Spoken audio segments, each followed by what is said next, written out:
Hey everyone, this is Jasmine at Dalton Hyundai. Now I'm going to be showing you the ambient lighting on the new 2026 Palisade.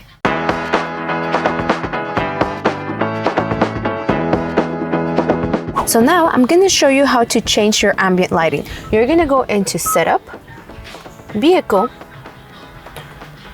Lights, Ambient Lighting. And your first option is going to be your brightness. So you can adjust the brightness right over here. Over here you have color, so you're going to be able to choose whatever color you have. Now we're going to hit back. You can also put it into drive mode or dim into darkening conditions. The link to drive mode will basically change lights based on if you have it on sport, eco, or normal. And now the dim and darkening conditions will basically automatically dim depending on mood light or darken in conditions if you're going through a tunnel. Thank you everyone for watching. If you have any questions, just drop your comments below.